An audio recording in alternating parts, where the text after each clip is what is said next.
Hello friends, बरायबाय चेनेलाव फिन खनसेबाव दा आसा खालामो गासैबो मोजाङै दङ। गोबाव समनिफ्रायनो नेबाय थादोंमोन BTC सेक्रेटारि एडमिट दा फाइनाली रिलिज खालामबाय। नोंथांमोना बयबो चेक खालामदो। आरो बे एग्जामा डिस्ट्रिक्ट वाइसआव जादों एबा जागोन। दा बे एग्जामा 25 मेआव जागोन आरो बेयाव नेगेटिभ मार्किं गैया। दा बिनि नटिसखौ नायनोबा नटिसआव क्लिक खालामबा अफिशियेल नटिस मोनगोन। बेखौथ' गोबां मोनखाबाय। दानिया जों एडमिट जोङो डाउनलड खालामनायसै बेखायनो गाहायाव नोंथांमोना फैनांगोन। आरो बेयाव नोंथांमोननि जिनोखि एग्जाम प्रसेस बे जाबाय अफलाइन जागोन अएमआर सिटआव जागोन नेगेटिभ गैया। दा जोङो डाउनलड क्लिक हियरआव थुनाय लोगो लोगो एडमिटआ रिलिज जागोन।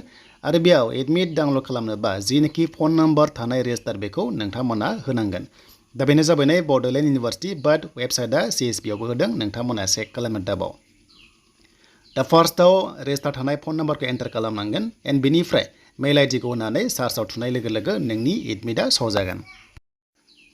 दा जेब्ला सार्चआव थुयो नोंनाव OTP थांगोन बे OTPखौ भेरिफाइ खालामनांगोन आरो भेरिफाइ खालामनाय लोगो लोगो साबमिट खालामनानै नोंथांनि एडमिटआ श' जागोन 1 मिनिट टाइम थागोन बेनि गेजेरावनो डाउनलड खालामनांगोन बा OTPखौ होनांगौ आरो दा जों होबाय बेनिफ्राय दानिया बेनिफ्राय फैबाय नै नोंनि डाउनलड एडमिट कार्डआ फैबाय बेयाव आं ब्लार खालामबाय माखासे प्राइभासि थायो देन जोङो डाउनलडआव क्लिक खालामनाय लोगो लोगो एडमिट जोङो डिटेल्सखौ नायनोसै।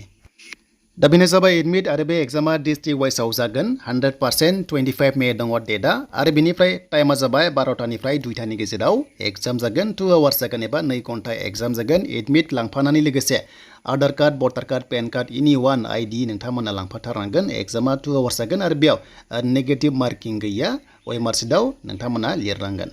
आरो टटेल रिटेन टेस्टआव नोंथांमोननि आनजादनि टटेल नाम्बारा 85 जागोन आरो अरेल टेस्टआव 50 नाम्बार थागोन बे मोनसे गाइडलाइन्स। दानिया बिनि काटअफखौ दायो बुंनो हाथ'आ ओरैनो रेन्डमलि जोङो डिसकास खालामबा 70+ नोंथांमोना टारगेट खालामनांगन नेक्स्ट टेस्टआव थांनो थाखाय बेनो जाबाय बाइबा टेस्टआव। दा बेनो एडमिटआ फाइनालि फैबाय आरो बे जोबनाय लोगो लोगो नेक्स्टआव ग्रेड 3 ग्रेड 4 जानाय चान्सआ दङ। 85नि एग्जाम 50ना बाइबा टेस्ट 1:3 लांगोन ना 1:5 लांगोन बे नेक्स्ट लेभेलाव मोनथिबा नोंथांमोननो आपडेटखौ लाबोगोन। 70+ टारगेट खालाम STआव आरो गुबुन कास्टआ 80 एबा 75 टारगेट खालामथारनांगोन मानोना पस्टआ जोबोर खम।